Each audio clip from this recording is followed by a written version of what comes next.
Content warning. This episode contains allegations of the abuse of minors. Defendants at the heart of one of the 1990s most controversial cases are hoping to regain their freedom, while another defendant in Wisconsin's release was threatened. Plus, the embattled pastor at the heart of the Mica Miller case faces new allegations. This week's episode is Prior Case Updates. Sinisterhood. We got some updates. Whew, big ones. Taking over the headline banner on ABC News, kind of big updates. And normally we do these as true crime headlines, bonus content on Patreon, but I won't lie, I'm petty. And the last case we're talking about today, I wanted this one to be on the main feed because I think everyone needs to know about this bastard and what he's been up to. Truly. Yeah. And the Menendez brothers who we're going to talk about, I mean, that's been a case that people have been following for decades. I remember when it happened being in high school. So some of these people have been following for, 20 plus years. Yeah. And it's shocking changes how quickly we will see how important local elections are, definitely. But these are ones that we've covered in the past. And, I think we would be remiss if we didn't continue the story, just given the massiveness of these updates. Definitely. Well, I'm Christy. I'm Heather. And let's get into it. The decades-old case of Lyle and Eric Menendez has resurfaced as the brothers continue their fight for a new trial. Their request hinges on recently surfaced evidence of alleged sexual abuse by their father, Jose Menendez. In 1996, Lyle and Eric Menendez were convicted of first-degree murder for the 1989 killings of their parents in their Beverly Hills home. The prosecution argued that the brothers committed the murders to inherit their parents' fortune, while the defense claimed they acted in self-defense after enduring years of sexual and psychological abuse by their father. Both were sentenced to life in prison without the possibility of parole. We covered their case in episodes 46 and 47. And definitely one that at the time we covered both of the trials, and this self-defense claim came in during one trial, but not the other. And that has been at the crux of their argument for release, but you can't just get out because you have alleged the same facts. You have to have a new piece of evidence. Yeah. And was it Netflix or Hulu? Somebody came out with not a documentary. It was a Ryan Murphy yes, Monsters as well as the docuseries. And there's been a lot of renewed interest here in the past year, I think because of their filing. Yeah. In May of 2023, the brothers' legal team filed a habeas corpus petition, presenting new evidence to support their claims of abuse. This included a 1988 letter allegedly written by Eric Menendez to his cousin, detailing the ongoing abuse, and allegations from Roy Rosello, a former member of the boy band Menudo, who claimed he was sexually assaulted by Jose Menendez when he was 14. And so that is the physical evidence, is this letter that was allegedly in this box that their cousin had in storage. The cousin passed away. They get the letter out. And then also Roy Rosello comes forward and is willing to speak on the record. So that gives you the door opening to file this habeas petition when you've already had your case, adjudicated. This is what was at the center of that Peacock docuseries. That was kind of the first one that came out interviewing because this Menudo connection was like, oh, shit, it was not just his own kids, allegedly. And then no other victim has come out, but it does make you wonder if there were victims other than his sons, how far did that extend? Was Roy the only one? Well, especially if he had access via the boy band. The previous Los Angeles County District Attorney, George Gaston, indicated support for resentencing the Menendez brothers. In October of 2024, Gascon announced his decision to recommend the resentencing of Eric and Lyle, acknowledging their approximately 35 years in custody, and adding, "We also acknowledge Eric and Lyle's continuous rehabilitative efforts during their incarceration." So they've been participating and helping other inmates and creating things and whatnot. And so the district attorney over LA County as of last year, we thought they were headed for freedom. Because the habeas petition is pending. That's one avenue to freedom. A motion for resentencing was filed, which is another avenue of freedom. And then you can also just get pardoned by the governor. So they had kind of three potential pathways. So now they've got two pathways open as of last October. So they've been feeling very positive. And they really have shown a total. I mean, what we want to see the Mhm. prison system do is rehabilitate people. And they've both kind of found their own paths of leading like religious groups and mentoring other prisoners and stuff. And they've been Mhm. model prisoners this entire time. So to be sentenced for something you did as a teen Mhm. and you're sentenced for life without parole. Mhm. I mean, we've said before when we covered their first cases, of course we don't condone what they did, but you No. can hold two truths in your hands at the same time. They were viciously abused by their father, which gives some context to why they felt like they didn't have an out other than murdering them. No, you're right. And I think that the idea of life without parole for a teenager is one of the core tenets of the Equal Justice Initiative. And that idea that primarily, this is generally speaking, primarily the children who are sentenced as adults are Black and brown children Mhm. from non affluent neighborhoods. These obviously vastly different. They were extremely wealthy and had a lot of opportunities and privilege. However, that doesn't mean that they were not also undergoing some sort of heinous abuse behind closed Yeah, doors, and not really quite behind closed doors if there were witnesses. true. Yeah. And a lot of times I think it's almost harder for kids that do have a lot of privilege and wealth to be believed because outsiders just can't imagine that someone that's, this wealthy and lives in Beverly Hills and his sons play tennis and he's known around the country club could also be sexually abusing his kids. Yeah, and I think it's not believing him for a different set of reasons that Mhm. are just as insidious. So it's like even an abused kid is an abused kid, like regardless of the niceness of their home. And you're right, there's different reasons why people will overlook it. It's like Mhm. the poorer kids may not even get hurt, and those kids, it's like, but your dad, he manages Menudo. Yeah. However, the brothers' resentencing hearing was postponed following November's Los Angeles District Attorney election and has been rescheduled to March 20th and 21st. Gascon's successor, Nathan Hochman, who assumed office in November of 2024, has opposed granting a new trial to the brothers. Hochman has questioned the credibility of the evidence presented by the defense, including allegations of sexual abuse by their father, Jose. He stated, We argue in many different ways it is not credible evidence. referring to a letter allegedly written by Eric Menendez detailing the abuse.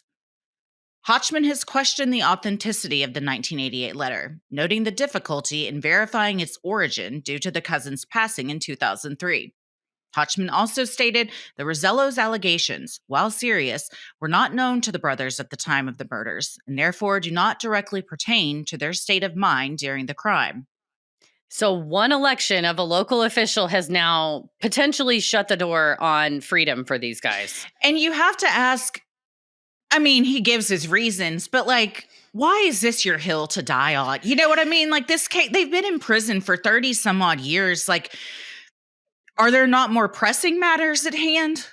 It's almost like my opponent wanted Yeah. them out, so therefore I'm like being contrarian almost. Mhm. And I have not heard anyone else say we doubt the authenticity of this letter, even the prior DA or whatever. And if that was true, I don't think that the brothers' attorneys would move forward with a habeas petition, because that means all of their legal team is lying to a court.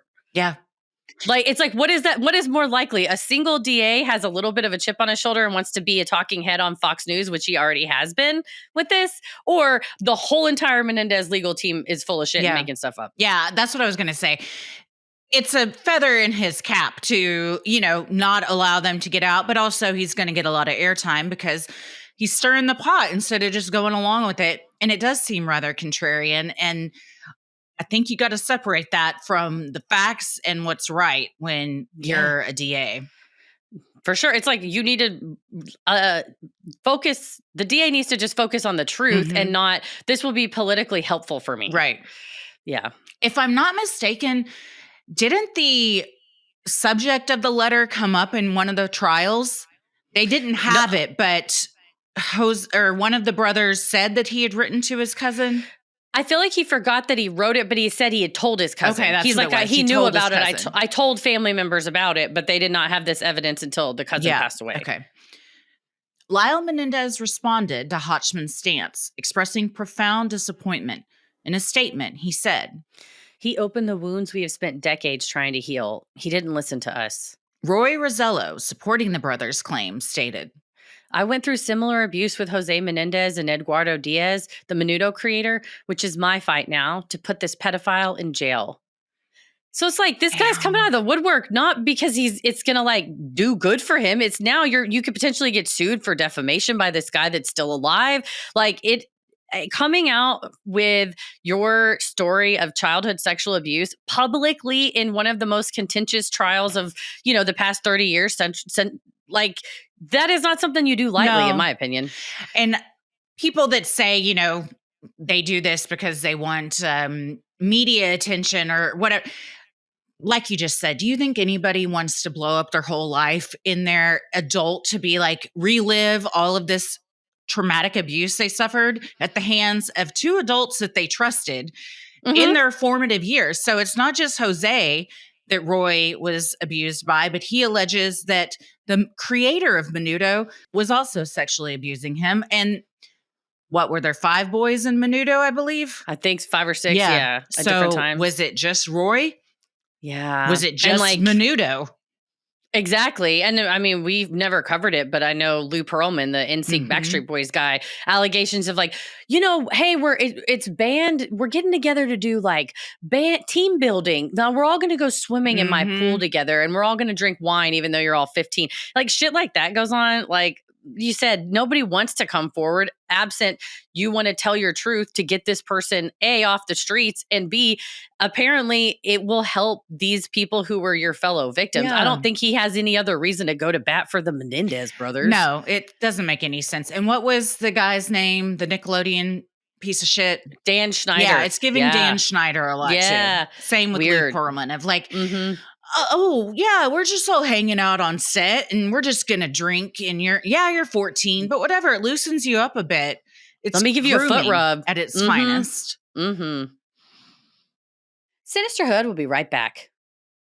When was the last time you needed to go to a doctor, but you pushed it off? Made the excuse. Perhaps you said you were too busy. Perhaps you thought it would heal on its own. Or perhaps you did not know which doctor to go to. I think we've all been there. Booking a doctor appointment can just feel so daunting. But thanks to ZocDoc, there's no reason to delay. They make it so easy to find and book a doctor who's right for you.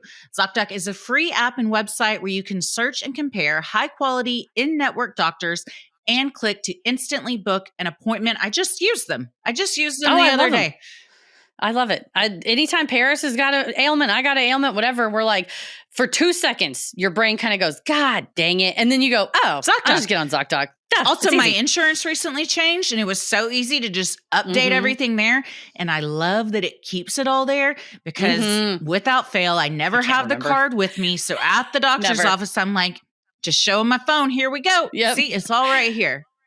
We're talking about in-network appointments with more than 100,000 healthcare providers across every specialty, from mental health to dental health, eye care to skin care, and much more. Plus, ZocDoc appointments happen fast, typically within just 24 to 72 hours of booking. You can even score same-day appointments. You can filter specifically for doctors who take your insurance, are located near you, and treat almost any condition you're searching for. Stop putting off those doctor's appointments and go to ZocDoc.com/creepy to find and instantly book a top-rated doctor today. That's ZocDoc.com/creepy. ZocDoc.com/creepy. Sinisterhood will be right back. The brothers gave an exclusive interview to the Two Angry Men podcast in late February, in which they shared their prison experience. Eric told host Harvey Levin, who also hosts TV show TMZ. Prison was hard for me. I faced a lot of bullying and trauma. It was a dangerous environment. Speaking in a separate phone call with the hosts, Lyle expressed optimism. He described his involvement in a prison-based green space project and said he would like to continue working on the project even if granted release. Yeah, I mean, they both suffered a lot of abuse. They talked about being separated. And, when Eric heard Lyle was like beaten in a separate prison, he's like, I was completely crushed because I couldn't be there to like protect my brother. So just kind of the empathetic the human side of it. It's gut wrenching when you think about how long these men now have suffered abuse. I mean, from the time they were 8 years old and now they're in prison. So, I mean, their whole childhood, teenage years, and adulthood were I want to say stolen from them, especially when they're younger. But yes, they Yeah. did viciously murder their parents Mhm. and rightfully went to prison. At some point, though, are we not like, my God, they've paid their dues? Right. And the question is, what's the purpose of prison? And Mhm. if it is they took Jose and Kitty's life, therefore they should be in prison for life, period, full stop, then we don't need to have juries. We don't need to have sentencing. We don't need to have mitigating circumstance factors. We can just get Dr. Death, James Grigson to go in and go, they're a killer of once and forever, and then put them all to death. Mhm. And we don't want a system like that, No. right? You want a system where you're considerate of something. You're like, oh my God, a normal average kid does not shotgun blast their parents. No. What in the world would cause this kid to do this? Yeah. And that becomes the question, and they're willing to tell you the question. There are people who just go, full stop, no, it never happened, which we're about to talk about, including people related to them. But there just has now become such corroborating evidence that it's like, I think you should consider that. Like you said, hold two truths in the same time. Mhm. Like, that is a terrible thing you've done, but I can see what led to it. Yeah. And those factors have now been mitigated through the rehabilitation. Some members of the Menendez family have expressed disappointment in Hotchman's stance, while others appreciate that he opposes the brothers' release. Their uncle, Milton Anderson, was an outspoken advocate against their release. He repeatedly denied that any abuse of the boys took place and was vehemently opposed to any reduction in sentence.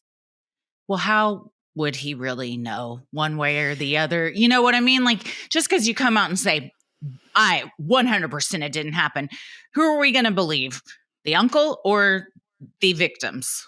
My thing is, like, you didn't live there. Yeah. If it was like, I lived with them from age blank to blank and nothing ever happened, but even then, you're not with that kid 24/7.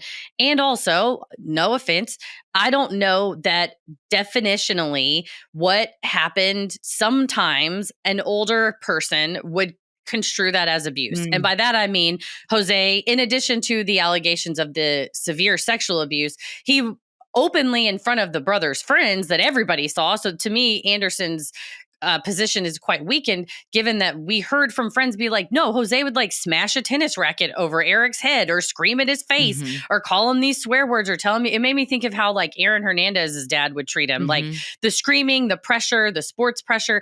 So perhaps to an older adult that grew up in a time where it was fine to scream in your kid's face, he's like, those kids weren't abused. He was just making them into men. And I'm like, what the fuck are you talking about? We know he at the very minimum verbally and physically abused them, like hit them and bruised them. So for you to say nothing ever happened 100%, I'm like, well, now your entire stance is meaningless to me. It's diminished and watered down because to me, I would say, well, so you don't consider all of these things that are facts that we have definitive proof of abuse. Yeah. Well, it is. But if you don't think it is, then like what else don't you think is abuse? Or what else are you not allowing your brain to kind of go there? If this, then what? He would just say like, no matter what, they were not sexually abused, period. And it's just like, you weren't fucking there all the time. And you just weren't. It's kind of sus too when someone that wasn't there and couldn't have known is so adamant. It gives a bit, he doth protest too much. Yeah, like what's going on? Why are you so obsessed with keeping them in jail? Anderson died on March 3rd, but not before meeting with Hotchman. Anderson's former attorney, Kathleen Cady, told Fox News before Anderson's death. It's Milton Anderson's continued belief that the claims of molestation were made up and they were false, and he believes that the correct verdict was issued by the jury and the correct sentence was also committed. Anderson's attorney later recused himself from his representation in order to take a new role within the DA's office. So Kathleen Cady was representing the uncle who said nothing ever happened, suddenly recuses herself and then goes to work for now Nathan Hotchman? Interesting. Weird. I don't know. Just a weird thing I noted. Switch sides. Once I guess you could, he's not in the picture anymore. Yeah, or you're like, well, this new DA agrees with me, so I'm just going to go work for him. In his statement, other relatives criticized Hotchman's dismissal of the new evidence and highlighted the lasting impact of abuse on victims. They also expressed gratitude toward California Governor Gavin Newsom for directing the State Patrol Board to conduct a comprehensive risk assessment to evaluate whether the brothers would pose a threat to public safety if released. Sorry, you said patrol instead of parole. Oh, sorry. Okay. No worries. They also expressed gratitude toward California Governor Gavin Newsom for directing the state parole board to conduct a comprehensive risk assessment to evaluate whether the brothers would pose a threat to public safety if released. In his announcement on February 26, Governor Newsom reminded the family and public, "There's no guarantee of outcome here, but this process simply provides more transparency as well as provides us more due diligence before I make any determination for clemency." So that's kind of the third one I talked about, that clemency. He could grant clemency and let the brothers out. Yeah. Under the governor he could do that today, but I think he is mindful of the politics and wants to say, well, the parole board told me that they're not a threat anymore, therefore I agree with the parole board. It kind of helps like alleviate sole responsibility on your shoulders. Mhm. Although I don't know that they're going to, it's like they weren't out, thrill killing for fun. It seemed like a very specific thing for a very specific reason. Yeah. So, but we'll see what the parole board says, I guess. The people that argue, no, they just killed him for their money, perhaps might be like, well, they're just, going to kill somebody else for their money. But that just is a stupid reasoning to me. Like, I don't think they killed their parents just for money. There's a ton of abuse going on. And I think the not favorable light that they, put themselves in right after with buying Rolexes and the Jeeps, sports cars and stuff. Yeah. That was a bad look, but everybody kind of goes through trauma differently. And who am I to judge like what they do with the money of the people that had been abusing them? Because their mom, there were some allegations there too. At the very least, they said she knew what was going on. Yeah, complicit and kind of kept her head in the sand about what was going on. Yeah. On March 9th, a cousin, Tammy Goodell, reached out to the U.S. Attorney's Office Civil Rights Division, complaining that Hotchman was hostile, dismissive, and patronizing during meetings, adding, his lack of compassion was palpable, and the family left feeling not only ignored, but further intimidated and re-victimized. She requested that Hotchman be removed from the case. So this is fresh. So we'll see if the U.S. Attorney's Office of Civil Rights want to reach out. But that's who you would complain to about an elected state official that is potentially trampling your constitutional rights. On Monday, March 10th, DA Hotchman held a press conference in which he asked the court to withdraw the previous district attorney's motion for resentencing, saying, "We believe there are legitimate reasons and the interest of justice justifies that withdrawal." He explained the decision was based on the current state of the record and the Menendez brothers' current and continual failure to show full insight and accept full responsibility for their murders. The DA's statement indicated a way forward for the brothers, saying, if they were to finally come forward and unequivocally and sincerely admit and completely accept responsibility for their lies of self-defense and the attempted suborning of perjury they engaged in, then the court should weigh such new insight into the analysis of rehabilitation and resentencing, as will the people. In late February, Hotchman already asked the court to deny the brothers' pending habeas petition. Monday's request to withdraw the motion for resentencing threatens another of 3 paths to freedom for Eric and Lyle. Yeah, so the state before was sort of on board with the habeas petition and was cooperating, and also was on board with the motion for resentencing and was going to leave it up to a judge to decide, like, you've done 30 years, whatever. We think that that's sufficient under the facts and circumstances of the case. But now Hotchman's turned and he's like, nope on that, nope on that. And he's basically said, if Newsom wants to let him out, Newsom can let him out, but we're fighting this.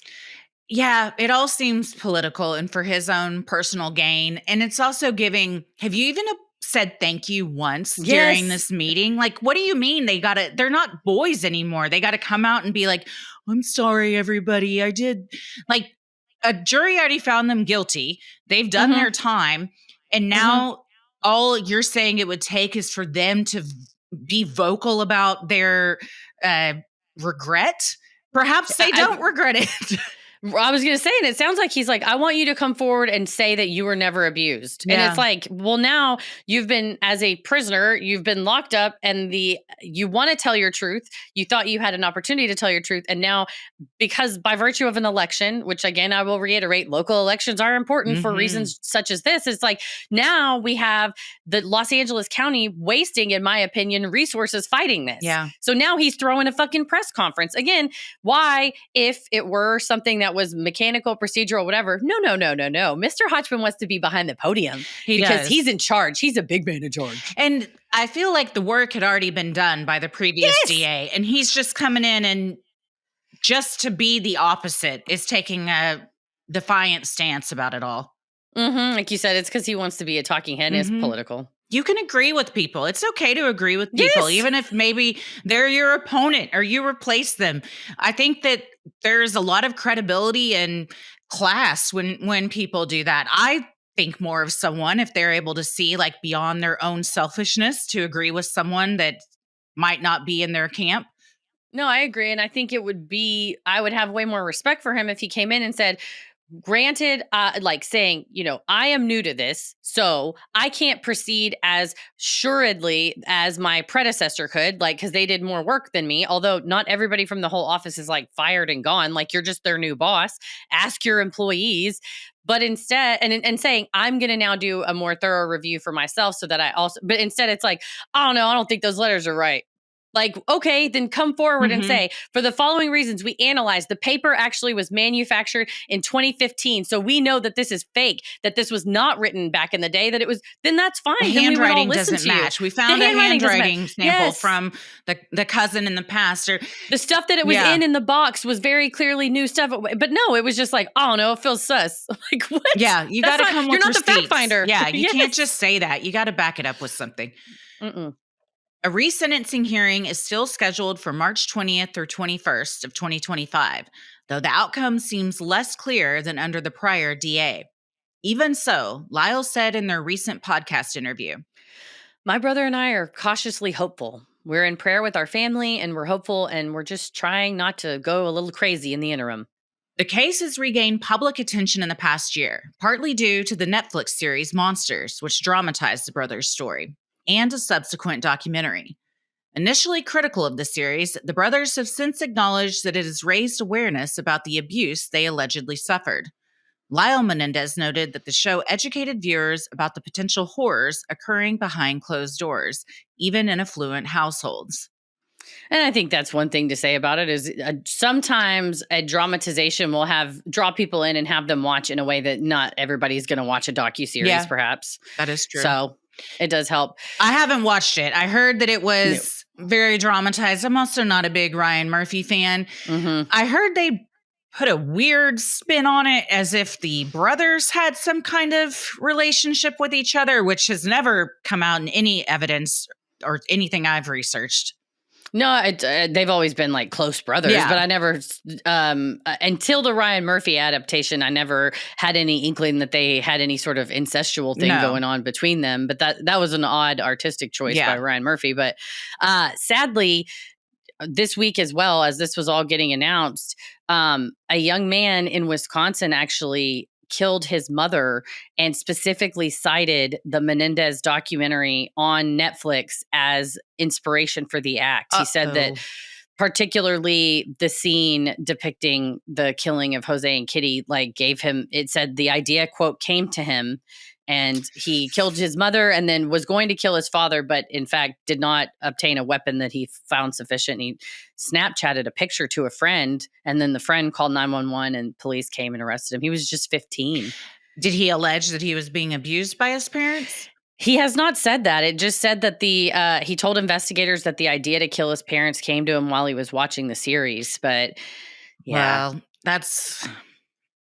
Oh, man. Anytime something like that happens and it's tragic, you kind of get the whole, and he's a piece of shit now, or always has been. Now we know, like the Marilyn Manson defense of like, well, the music told him to do it, or this media told him to do it.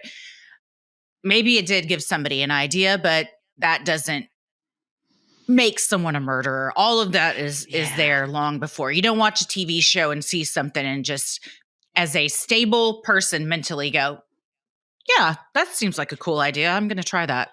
Yeah, it's my understanding he was sneaking his brother's medication, anxiety medication, and had been taking a lot of it and said he took some that night and stuff. So, like I said, the dad survived and has asked the court to still have contact with his son. So, given that he is 15, one would hope there would be some rehabilitation or something, but they are holding him currently as an adult, and I believe he'll be tried as an adult.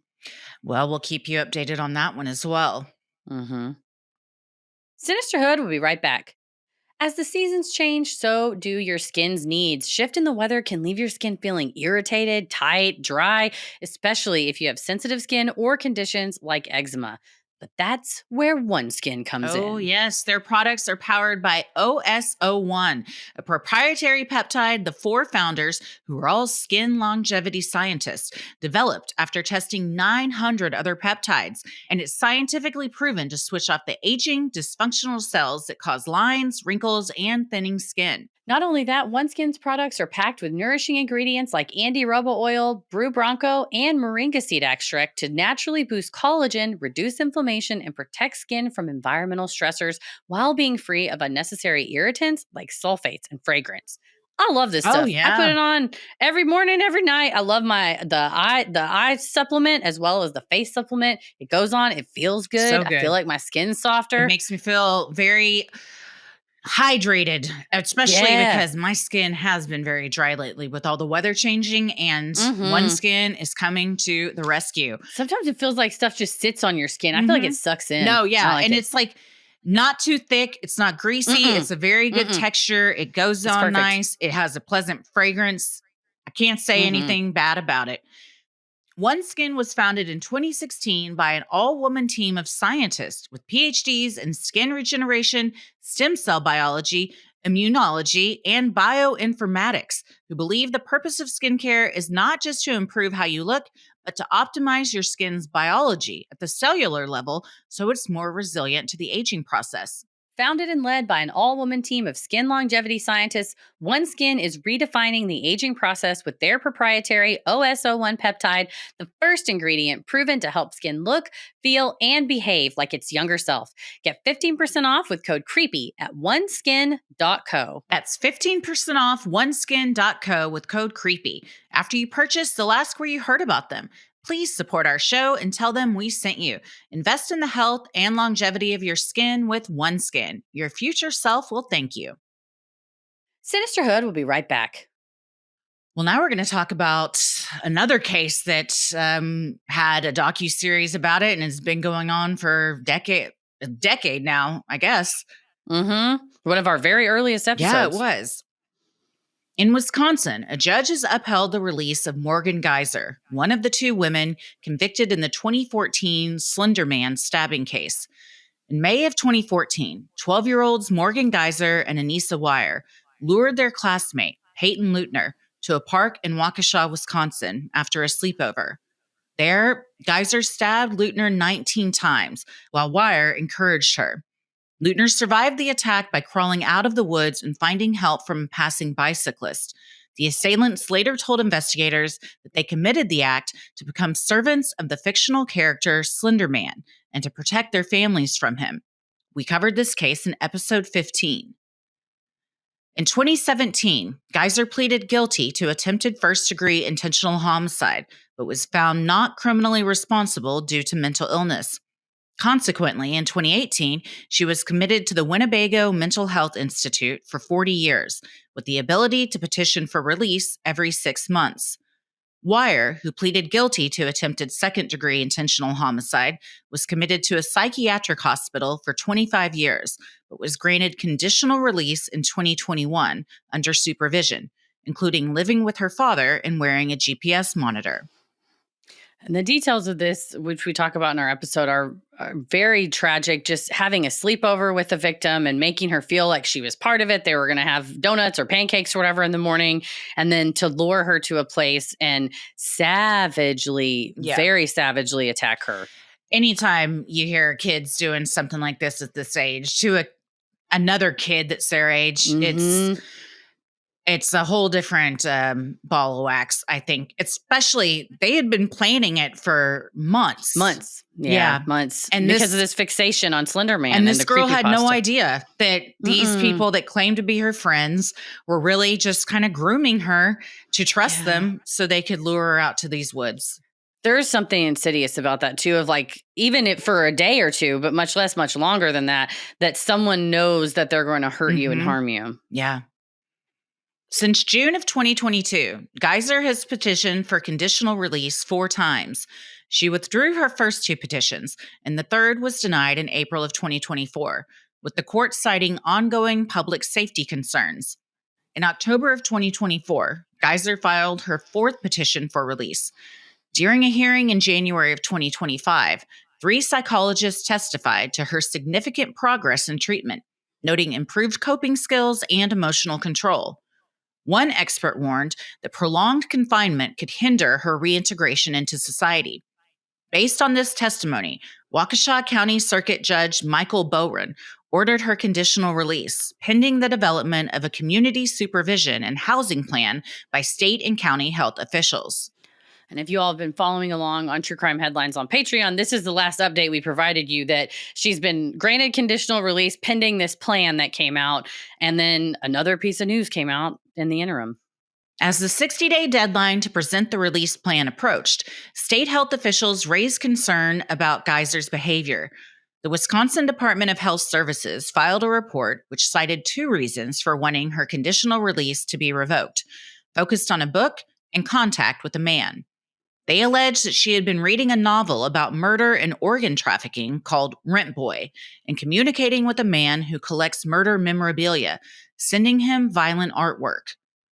I looked up Rent Boy, and it seems like it is a satirical novel, and it's sort of similar to Catcher in the Rye-ish in that there's like the main character is kind of like on this like journey and interacts with people, and then it's my understanding the main character meets with a person who has this like organ harvesting scheme, but it's sort of this like hyper realistic, like almost idiocracy-ish, like over the top. Although we do live in idiocracy now, but when it first came out, it seemed like it was unrealistic. So you start to question, like, okay, well, how much does a violent book have an impact on an inmate, or does it? Yeah, I mean, a violent scene in a movie seemed to have a huge impact on a 15-year-old. So you never know. And especially if it's like my crime was committed because I was led to believe by reading this thing that Slender Man was going to hurt my family. And I read this thing and I believed it and I followed this thing I read. On that note, I could see why a state health official would go, now, hang on a minute. Yeah, kind of unaware of the lines between fiction and fantasy. That's the question, yeah. During a hearing on February 8, 2025, these concerns led prosecutors to request the revocation of her release. Deputy District Attorney Abby Nicolai argued, the reading material that she's so focused on has themes of sexual sadism and murder and the sale of human organs on the black market. All of these things that the treatment team at Winnebago had no idea she was so interested in. Okay. Yes, she did a horrible thing. I don't know that we can draw the definite conclusion that because she's reading a fictional book about these topics that she's so interested in them. Yeah, being in a book banny kind of society now, which is like a crazy place to be, given the 80s and Fahrenheit 451, 1984, all that kind of stuff.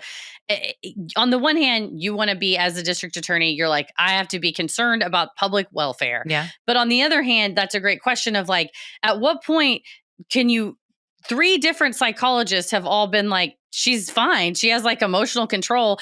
And like, are we continuing to punish a person who has been rehabilitated, at least insofar as these 3 experts that testified back in January, that she's like not allowed to read a book that might be satirical and have these elements? I mean, it's like, well, she was on a release plan and she went to the movie theater and saw this movie. And in this movie, there was murder. And when she came out, she gave it a good review on her Letterboxd account. So that means that she's a murderer. We got to take her in. It's like, it was a horror film. Yeah. Like, we go to see horror films. We watch them all the time. Like, yeah, it's, I also would ask the question of, how was she reading this book in a psychiatric facility and nobody knew that she was so bad? Did Right, if she, it's so bad. where's she getting it?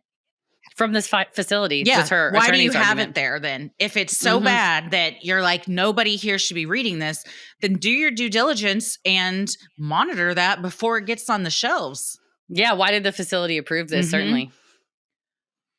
Geyser's attorney, Tony Cotton, argued that she read only materials approved by the facility and that hospital staff were aware of her communications. He added that his client had no interest in further contact with the murder memorabilia collector who had pursued contact with her.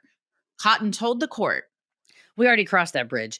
We know there's people who will be fixated on her because those people have their own issues for whatever reason. She can't control that. he emphasized that no release conditions had been set yet, so none could have been violated. And that's the point is like, she got a letter from somebody maybe that says, hey, I'm interested, do you want to send me artwork? And if you don't know exactly who they are, it seems like a person that's a supporter writing to you and you send them artwork. And then they write back and are like, I could sell this for $50 since you stabbed someone. And you're like, oh shit, yikes. I did not know that's who that was. Oh no, please don't send me letters from him anymore. And then all of a sudden the DA is like, she wrote a letter to this person. It's like, well, I was responding to mail. Yeah. Again, do you read the mail coming in? I don't know. I don't know if it's like a prison where they monitor that. It's my understanding. Yeah. Yeah. It's my understanding that, the hospital staff screened it. So you're screening it and approving it, and then something comes back you don't like. So I don't want to use the word entrapment. That seems a bit extreme, but you know what I mean? Like, if this is so concerning, why didn't it raise a red flag before it even got to her? Yeah, exactly. It's like, well, I was sitting in the common room reading this book in front of everybody. Yeah. I'm not like I had it secretly. I mean, I don't know that that's the case, but insofar as the materials her attorney says were approved by the facility, it's like somebody was on notice. How is it that like after the psychologist and everybody testify, all of a sudden you're like, now hang on a minute. On March 6, 2025, Judge Bowen reviewed the state's concerns and found them insufficient to revoke Geyser's release. He stated, I don't see the risk to the public. And allowed the conditional release to proceed as planned. A hearing to finalize the release plan is scheduled for March 21st, 2025. So, books be damned. It sounds like she's still headed for a final hearing to determine where she'll live, where she'll go, and all that good stuff. In just a couple weeks. Just a couple of weeks. Have we heard from the victim? Has she come out at all and said how she feels about any of this? As far as the victim, I'd have to dig deeper. It does seem like that does not come forward and do a ton. Like if you search this and then search up like recent news, if she does do interviews, they're not, she's not like on the front page trying to really I think she wants to move on with her life. I respect that. I would. Yeah. I'd be concerned for sure if, the person that tried to kill me was getting out. I also wouldn't want to be just splashed across the newspapers and that stuff. I'd want to have my privacy and move on with my life too. Yeah, you might not want to be forever associated with that, even though that, somebody Googles your name, that's like the first thing that comes up. Similar to the Menendez brothers, though, I think with both of the Slender Man assailants is that they were engaging in a specific behavior predicated by specific circumstances which included severe untreated mental health suffering that I do think has been at least addressed, if not, it sounds like, according to the experts that have worked with them for the past 10 years, has been mitigated to the point that they're free. Yeah. Well, we'll keep you updated on that. And now we move on to one of the biggest sacks of shit we've ever covered before, J.P. Miller. The biggest. In Myrtle Beach, South Carolina, embattled pastor John Paul Miller is facing growing legal battles and public scrutiny following the death of his wife, Mica Frances Miller, in April of 2024. Miller has now filed multiple lawsuits against individuals associated with the Justice for Mica movement, a group that has been demanding answers and questioning the official ruling of her death. We covered this case in episodes 294 through 296. Mica Miller was found dead from a gunshot wound in North Carolina's Lumber River State Park on April 27, 2024. Her death was ruled a suicide, but its circumstances have been widely debated, with some alleging inconsistencies in the investigation. The case has ignited ongoing protests, online campaigns, and public criticism aimed at Miller, who was Mica's husband at the time of her passing. It's all sort of surrounding that fucking crazy video of him preaching moments after he just goes, yeah, by the way, she died last night. Anyway, nobody talk about it. Things are crazy. Whew, have a good week. I And you're like, remember seeing that TikTok and was like, what is this case? And then went down the rabbit hole and I was like, holy shit. Because the lack of seeming emotion he has and just the day after this happened was wild. And then not even exaggerating, saying, nobody talk about this. No one in the congregation is allowed to talk about this. Just rise from your seats and leave. When she had been a loved member of this congregation. It wasn't like it was a stranger to these people. They all knew her very well. No, exactly. He didn't come in and go, my cousin who lives in Albany, who none of you've met, died, and we were very close, and I don't want to talk about it right now. It's like the co-leader of the church that used to sing with them. He's like, anyway, she's been shot. Don't worry about it, though. Just everybody, and like not crying. No. It's bananas. And that's really what it got our interest. And then so, where there's smoke, there's fire, and it was ablaze. Yeah. He even indicated when speaking to the congregation, implied that it was suicide. And even when she was alive, put her business out on blast all the time of mental health struggles she was suffering. And then after she was dead, he did the same, like reminding everyone, y'all know how much she'd been struggling and we'd all been trying to help her, and planting these seeds before an investigation had even begun. Yeah, exactly. It's listen to all 3 episodes, because we really definitely I feel like we tore him apart in every possible way, and all the evidence that was available then, and then all the stuff we're about to discuss now, I will say, doesn't help his case. Nope. Now, an illegal counteroffensive, Miller has filed at least 10 lawsuits in Horry County against members of the Justice for Mica movement. He alleges that these individuals have engaged in extreme stalking and harassment, which has made me fearful, tarnished my reputation, and thwarted my ministry. His father, Reginald Wayne Miller, along with 2 former Solid Rock Church members, have filed an additional 14 lawsuits against the same group of activists. And I don't want anyone to think I'm not being serious about what he did to Mica Miller, both, I think, at the end of her life as well as throughout her life. But I fucking hate the guy. And he's a huge narcissist who thinks he's cool. And he's a fucking tool. He is. He wears Spider-Man outfits. He makes the most embarrassing fucking TikToks you've ever seen. He drives embarrassing cars. He dresses embarrassingly. He behaves embarrassingly. And the really horrible thing underneath it is that this embarrassing facade of like a huge fucking dork, on top of the fact that he is a severe, significant sexual predator underneath it all. It's like freakish how much of a sex predator he is. It did not start with Mica. It did not end with Mica.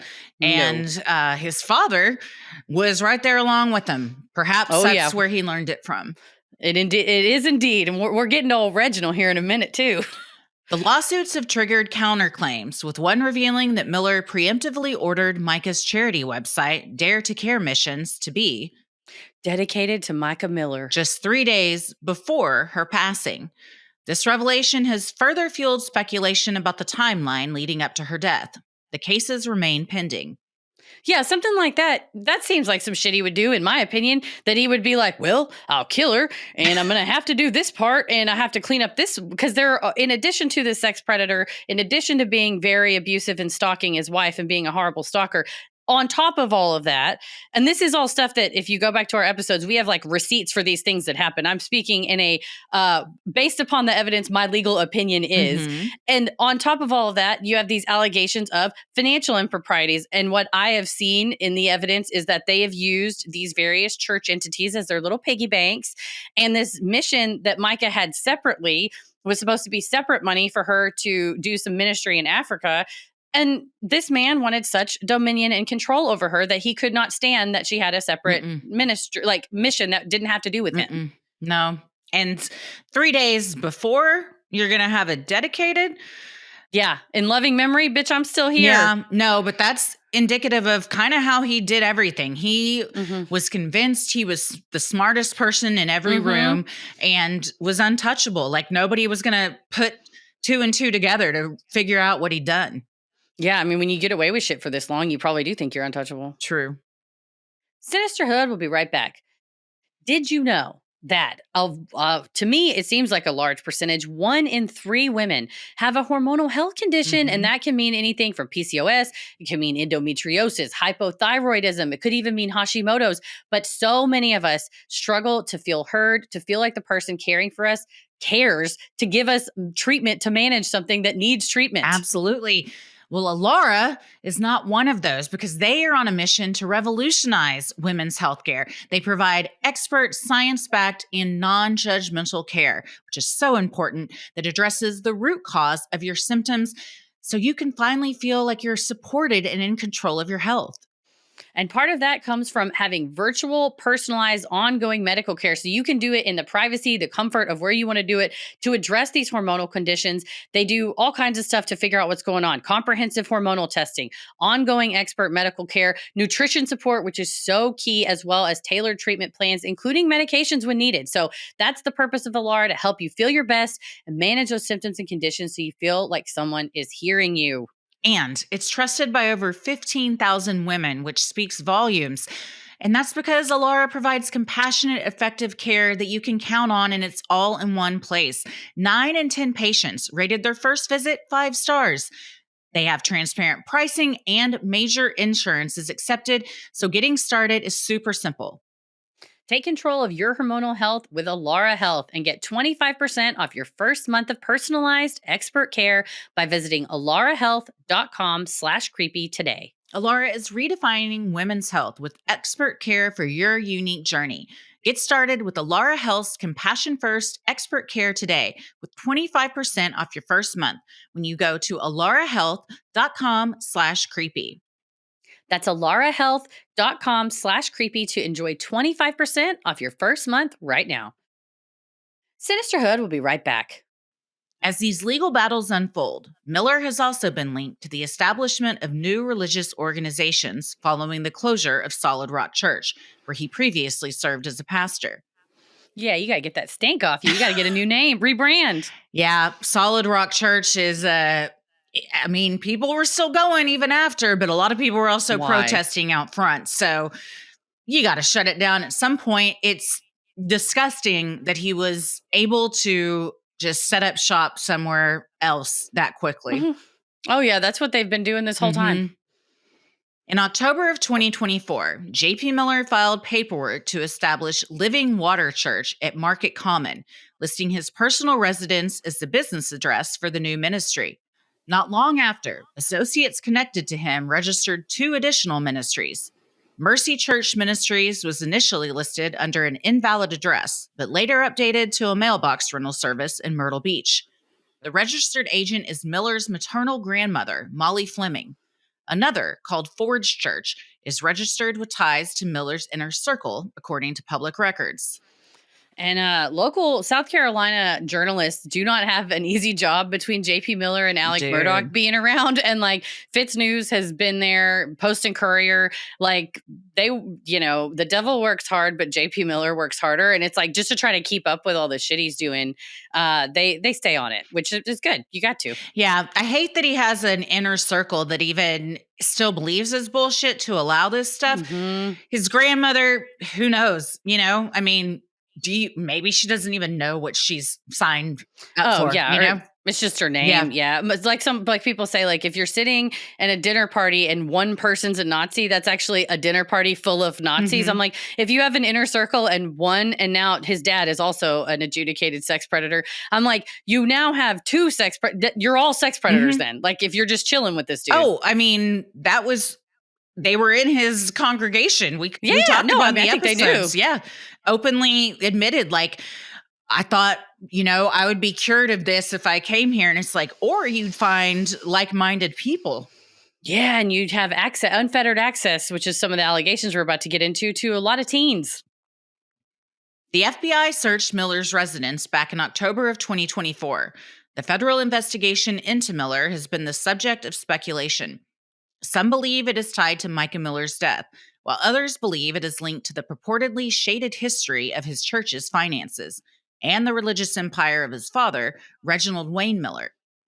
which we discussed it in the prior episodes, but his dad did get busted for having workers at the church. Like there was some like labor issues if they were working without being paid or not being paid enough and things like that, in addition to all these allegations of sexual impropriety. And before Mica passed, she had said to someone, I called the IRS on JP. And it is the allegation of both Mica as well as others who have been involved that JP and his dad treat the churches like they're their own piggy banks. They use church assets to buy stuff. They sell stuff not at arm's length with the church, which like you are just asking for either the IRS or the state court system to say we're going to pierce the corporate veil. Like you're no longer protected by this entity because you don't respect the entity. You're treating it like it doesn't exist. So we're going to treat it like it doesn't exist, which is what you love to hear, because that means they can sue the shit out of JP and he can't try to be shielded by any of his assets or any of his entities. He used it as a personal piggy bank and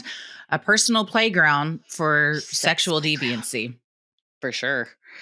That empire is under even more scrutiny with the filing of 2 more lawsuits. The first was filed on February 25th, 2025, and the second on March 5th, with both listing J.P. Miller, his father Reginald Wayne Miller, and their various entities as defendants.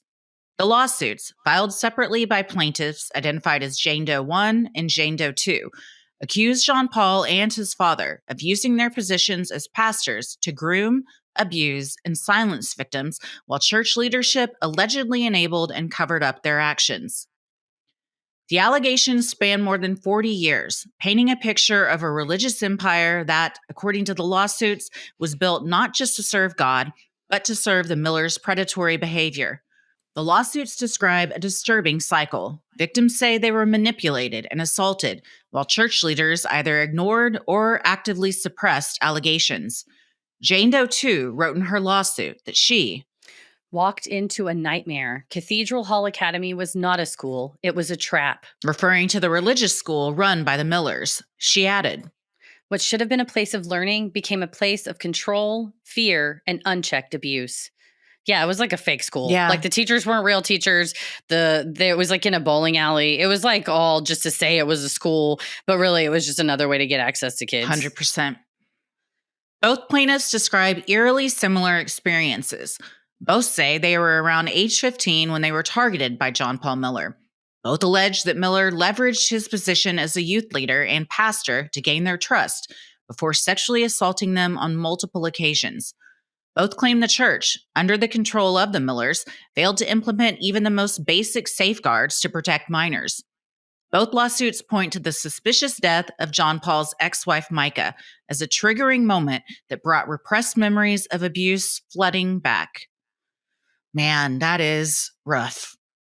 Yeah, and one of them talks about we'll get to their specific allegations, but I believe it's Jane Doe 1 wrote in her lawsuit like she felt an extreme amount of guilt when she saw what had happened to Mica, and then heard that Mica had been 15 when JP was an older youth pastor.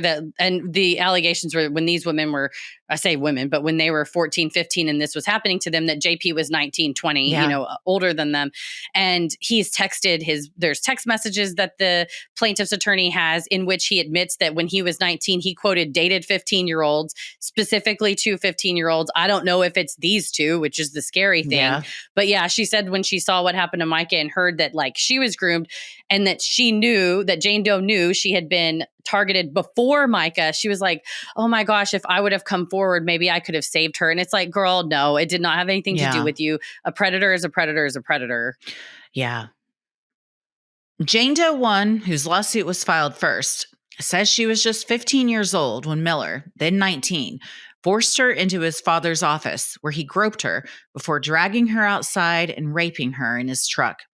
She says she repressed the memory for decades, only recalling it after a second assault in 2023. The lawsuit claims that on that more recent occasion, Miller leaned in as if to hug her and shoved his hand down her pants, touching her genitals without her consent. The incident in 2023 triggered the repressed memory of the first assault in the victim's mind. When she confronted Miller about his actions, he allegedly dismissed her concerns, citing scripture to justify his behavior, saying, "No man is without sin and temptation. God understands that." Mica's death in 2024 later brought all these memories to the surface, the lawsuit says. Can you imagine you were 15, he was 19, 15 to 20 years later, this happens.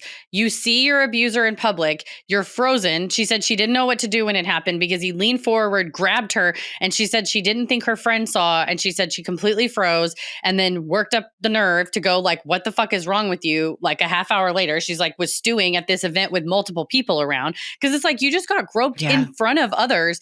And she said when she finally confronted him, he fucking said, no man is without sin and temptation. God understands that. That is what's nasty about Reginald Miller and JP Miller is repeatedly they try to manipulate and use scripture to basically justify their horrific actions, alleged actions, or are they alleged? I don't know. They weaponize religion, and pretty much from the jump when they got into the whole religious business have done that. It's fascinating and sad and all sorts of things what our brains do to protect us. That literally she suppressed that memory and consciously at least didn't think about it until something triggered it like that, because that's how traumatic it was for her. Yeah. And he, in front of a bunch of people at an event, like you said, all these years later, that was the first thing he did. I'm like, you remembered that that's a person that not only did he rape her, it was, she had never had any sexual contact before. She was a virgin at the time. And also she was not a regular member of that church. She was visiting her grandparents from out of town for the summer. That was the church that her grandparents went to. She was trying to go to Sunday school with her grandma. The grandma went into one room. The grandpa was in a different Sunday school in a different room. So Jane Doe was like wandering around, didn't know, because she didn't go to that church, wanders into the cathedral. JP Miller's in the cathedral. Directs her somewhere, finds her in a hallway. She goes to the restroom. When she comes out of the restroom, he's waiting for her in the hallway, pulls her into the office, does what he does in the office, and then pulls her out. So you have this like 19-year-old guy grabbing a hold of you, and you're like grandma and grandpa are somewhere like reading scripture, probably with his dad. Jane Doe, too, similarly alleges that Miller used his church connections to groom her and other young girls. When she reported one groping incident to Reginald, Jane Doe 2 says she was forced to write 5,000 lines declaring, I will not lie about John Paul Miller, as punishment. She was bullied by other students after reporting JP, describing an incident in which one student even held her down and sprayed bug spray into her mouth and eyes while others watched. Through it all, JP was there, smirking, encouraging, watching. Reginald was no different. One day he found her crying. He told Jane Doe, number 2, stop disturbing the Lord's work and repent for your lies. There were multiple additional incidents detailed in both lawsuits. Jane Doe 2 says that she too repressed memories of the abuse until recent events forced her to acknowledge what had happened. And she was a student at the Cathedral Academy. And so she had way more interactions with JP and goes into way more allegations, including sitting with JP early in her time at the Academy at a piano and having him grope her sexually there. She also alleged that there was, and that's what led her to report. And Reginald Miller screamed in her face saying, you will not lie about my son, and then made her write all of those lines. And then JP rallied the other kids. And he's an adult, by the way. He's 19. She's a 14-year-old student. He is an adult. Rallying is her allegation that these other kids would bully and abuse her. And he would high five them and laugh with them and have them be a part of it. Made fun of her, berated her, called her names. And in addition to all of that Reginald Miller was also kind of he was a very abusive in his own right. When she brought a Harry Potter book to the school, he took it from her, burned it in front of her, told her that she was going to be raped by demons, and then hit her on the head with a Bible and poured water on her head. Just shit like that, where it's this isn't even close to a school. This is just two men running rampant, abusing people. Yeah, and this is just a PSA for parents out there. Look into the type of places you send your kids before you just blindly send them someplace. I think a lot of these parents were part of the church, so they were also brainwashed and were like, oh, these are good people. We'll just send them along. But the second you hear something going on, even if it's the Harry Potter thing, that's when you leave. If someone is willing to do something like that, what else are they willing to do? And unless, this is speculation for anything involving a cult, because that's what I consider this. Sometimes the parents maybe are of the same mindset. Who knows? Yeah, or, kind of go, well, he's the pastor's son. Now you're just lying about him. And it's like, when you exalt religion over truth, when you exalt religion over family, when you exalt that, then it is a cult, because it's no longer a system of beliefs that informs your life. It has now become a system of belief that is controlling your reaction to things in a way that's like actively harmful to your own fucking kid. Yeah. I mean, the allegations in the lawsuit were against JP and the parents, but JP and his parent, but certainly the question begs, like, what the fuck, man? And the Jane Doe one was like, I couldn't tell anybody. I shut down. I was extremely depressed. Eventually, I just stopped talking about it overall. And then Jane Doe 2 said similarly. So I think they both sort of like in their mid to late teens after all this happened, just shut down and didn't even tell anybody about what happened to them until the stuff with Mica resurfaced. And it's that feeling we talked about in last week's Freaky Friday, where you don't want this horrible thing to happen to anybody else, but it almost is like oh my God, it's not just me. And I'm not crazy. I wasn't just having these nightmares about this guy's face. I see him on the news and I'm like, oh my God, that's the guy. Yeah. And everything comes rushing back. It really does. At the heart of both lawsuits is the claim that abuse was not only rampant, but institutionalized within the Millers' network of churches, which evolved over time, but remained under their control. Reginald Wayne Miller, the father, has a long documented history of alleged misconduct. As we previously discussed, 1989 television investigation exposed accusations that he sexually preyed on students at a Bible college he ran in Florence, South Carolina. Rather than face the consequences, he relocated to Myrtle Beach, rebranding his ministry under a new name. And there's that letter from Susan Miller, who was not JP's mom, if I'm recalling correctly, but was a ex-wife of Reginald, who was like that. All that was true, like like a signed sworn affidavit saying he frequently preyed on young boys in the congregation. And then JP has said to others who have been quoted, including, I believe, his ex-wife Allison, who also had a signed affidavit, JP's excuse for preying on teens and young women was that his father sexually abused him. Yeah, which it could be true. It doesn't seem like a huge leap to assume that that's true. Yeah. They're sure close, though. I mean, again, he's like, my dad did this to me, therefore that's why I'm a monster, and that's why I keep hanging out with my dad and keep doing the stuff. Like, to me, that rings hollow then. Like, I'm sorry for what happened to you when you were younger, but that does not give you carte blanche to continue to victimize people. No, of course not. Nah. Sinisterhood will be right back. You know what we had for dinner last night? What's that? Some quesadillas made on those Hero tortillas. And ooh boy, are they good. I love the bagels. I love the loaf bread. The tortillas, everything is good from them. Yeah, and not only that, I feel like it's good for you. With Hero Bread, you can focus on your health goals and still indulge in that soft, fluffy experience that you love, whether it's a tortilla, a bagel, the stuff that you want to feel like it's all there.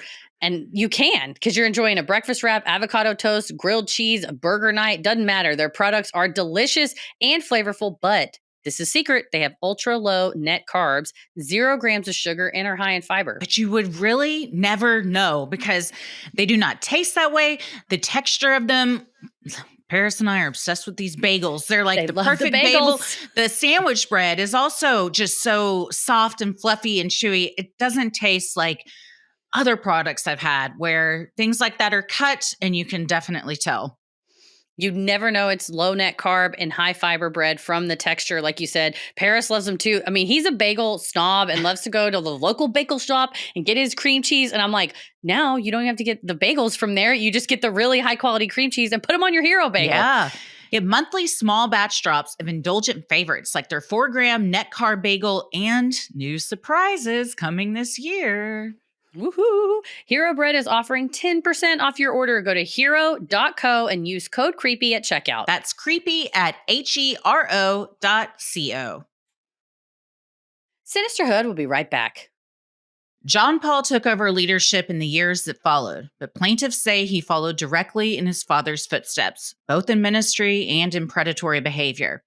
The lawsuits argue that the churches under their leadership, including Solid Rock Ministries and All Nations Cathedral Church, were functionally the same entity, merely rebranded over time to evade scrutiny and maintain control over finances, congregants, and victims. One complaint describes the institutions as an interconnected enterprise where the Millers ruled unchecked.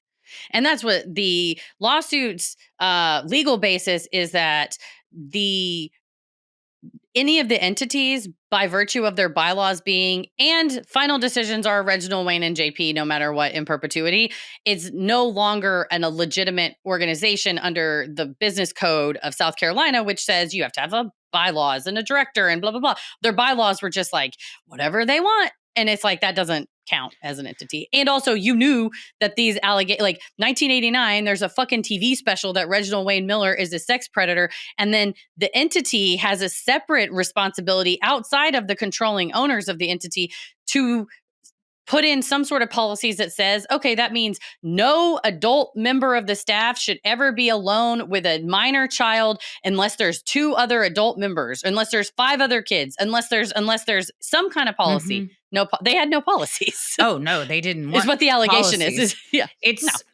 It's so gross to me and scary how easy it is for people to just pack up and move and open a church under a new name. And there are so many churches these days. I mean, especially where we live.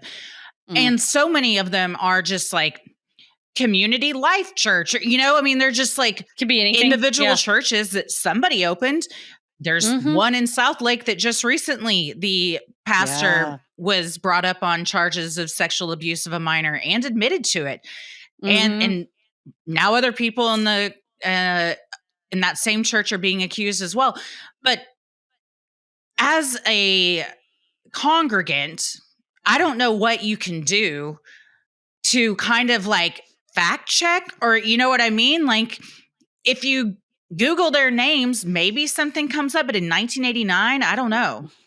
Yeah, 1989, I don't think so. I mean, you would have had to have seen that news thing. Yeah. And if it was a Florence news thing, like if a pastor did something in Houston in 1989 and moved to Dallas and that news thing only aired in Houston, Dallas congregants wouldn't know. I'm thinking about in terms of Texas for us, but like, you're right. Nowadays, it is so loose, and by virtue of, the First Amendment, the state can't say, well, you have to have a certain type of license in order to be a church, right? Like we have this like true freedom of religion. So yeah, you have completely unqualified people just like designating themselves as pastors, designating themselves as leaders. And by unqualified, I'm like, they don't know what the fuck they're talking about. It's everybody's right then to follow that person. But I think what both of our concerns is, and I think as a public policy concern is, you don't want to have a ramshackle church that has no legitimacy operating under the auspices of legit, like we're a school, and it's like to me that's fraud. Yeah. So that's the question is like, should we be able to then argue, okay, you're saying you're a school, but there's really not like a school aspect to it, or it doesn't really count. I don't know, because they would argue, well, it's our religious school and our religion says school, you hit children on the head. But I disagree. I think that's a loophole though that they use to one, get out of taxes, and two, be able to kind of make their own rules under the guise of the Constitution, using it to their advantage, wrongfully. For sure. So. One of the most damning allegations in the lawsuits is the deliberate suppression of abuse reports. The complaints claim that church bylaws granted the Millers absolute authority, preventing anyone from stepping in to stop them. Jane Doe number 1's complaint goes as far as to call the church John Paul Miller's sexual playground. And like the liability to an entity for third-party criminal acts attaches to the extent that the entity knew or should have known. And it's like, y'all are the owners, so y'all know that y'all are molesters. So that's why you have to institute policies of people not being alone. And so it is kind of this catch-22 that I think the lawsuit effectively argues, which is the entity should have known we're suing the entity, and also we're saying that entity should be disregarded because of the way that these men behaved. Check out the bylaws, check out their actions. With all of that in combination, I feel like these are both very strong lawsuits. They have 30 days to respond. My two questions before I read the pleadings was, A, is there some type of church immunity? And there is, like an ecclesiastic, the courts won't step in to judge when there's an allegation of a broken ecclesiastic rule or something like that. But the lawsuit successfully argues giving preaching a sermon to a minor and the contents of that sermon would be something that would be inappropriate for the court to rule on. That's an ecclesiastic issue. Molesting a kid after you preach to them is a thing that the law, that's an action that the law is in charge of. So therefore, we're not alleging that they were bad preachers or that we had any problem with what they preached. We're alleging that what they did after that breaks the law. Yes. Yeah. So, and then my other issue was the statute of limitations, because these things happened like 15, 20 years ago. But it sounds like South Carolina law protects childhood sexual abuse victims who had suffered repressed memories, that if their memories were repressed, they have 3 years from the date of remembering to file suit. I have a feeling more and more of his victims are going to come out too, that are not as long ago as 15 years. No, I think we're going to see eventually some powerful image of this attorney, because the law firm filed both lawsuits. And I think we're going to see a powerful image someday with like 15, 20 or more women standing shoulder to shoulder, kind of saying, me too. Mm-hmm. And perhaps not just women as well, given Reginald Wayne Miller's predilection for young men, according to the affidavit from his ex-wife. So I hope that the victims see some justice from this, and it goes hand in glove with what Mica said happened to her when she was 15. Yeah. Attorneys representing the plaintiffs argue that the Millers' pattern of behavior, combined with the church's failure to act, meets the legal threshold for gross negligence and institutional liability. So far, the Millers and their affiliated churches have not responded publicly to the allegations. So what do we think? I hate that it's not a criminal complaint. Yeah. But if it's anything, at least it is a civil complaint. The burden of proof is lower. And for anybody that was victimized, you want them to have their day where they get to declare, this happened to me and this was not okay. They're all still alleged. I do think that given the affidavit from his ex-wife, I'm comfortable calling him a sex predator. Yeah. And given the text messages from him saying that as an adult, he sexually preyed on 15-year-olds. So I have no concerns about defaming JP Miller at all, given the overwhelming trove of evidence, I think, that supports these claims. Yeah, he's a huge piece of shit. Given the evidence, I would also call him a murderer. That's just my opinion, but we'll see. TBD on that. I hope that, kind of like with Murdoch, the criminal or the civil stuff and money stuff kind of brings out the criminal stuff, and it all gets tied together and it's all comes out in a trial. Yeah, it sort of was that dovetail with Alec Murdoch. The allegation was his money. He'd stolen all this money. His financial empire is collapsing, and that's why he's killed his family. And in a similar vein, I believe the evidence could show that Mica knew that this was ongoing, that the allegations in these civil complaints were that JP is sexually abusing young people at the church ongoing continuously, and also financial and fiscal funny business going on, which the Jane Doe lawsuits don't quite get into as much, but they do point to it as a reason to pierce the corporate veil. That's motive. Like, what do you mean? Like, well, he's just going to randomly kill his wife. First of all, stalking cases often end up in femicide. Domestic violence cases often end up in femicide. And also you give the other motive, which is I've called the IRS on him. Yeah. And she had left him, and she was trying to leave him, and filed for divorce. And he was stalking her. Yeah, he was stalking her horribly. Yeah. It's horribly. Go back and listen to our episodes where we cover her case specifically, because the whole crime scene was sus. Eyewitness or ear witness accounts at the time was sus. The whole call. Thing. Yeah, it's her call to 911. All of it is very sus. There's also a ton of CCTV footage of perhaps the guy that was working with or for JP, kind of following Mica on the day of her death, which included her going to a pawn shop and getting a gun. Yeah, just strange things that still have not been answered, and I don't think were well handled by law enforcement at the time. But my fingers are crossed, my toes are, everything is crossed that the FBI investigation not only unearths whatever financial improprieties were going on, but then is able to tie that to whatever else happened, given, like I said, just the overwhelming evidence, at least of him abusing her and stalking her as he did in their pretty much throughout their marriage, I would say. Yeah. And his father abusing perhaps his own son and other young boys too. It's just decades and decades, just generational abuse and trauma, much like with the Menendez too. They kind of took two different paths there of being allegedly sexually abused by their fathers at young ages. Yeah, exactly. And the question is always, as from the public's perspective, like, what do we have to do to get you to arrest these people? Like, what? Fucking listen to kids, listen to people, like, listen when shit like this happens. And maybe the JP Millers of the world will get stopped a lot earlier.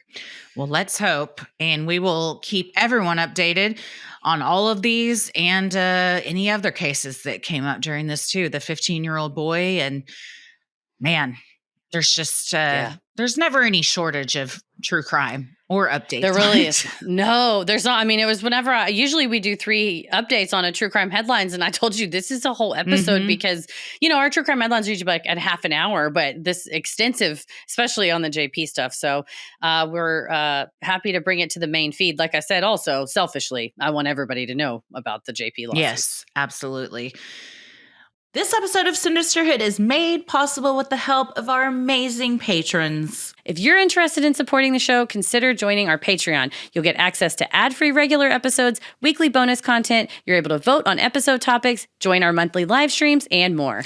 Keep it creepy. Mwahaha.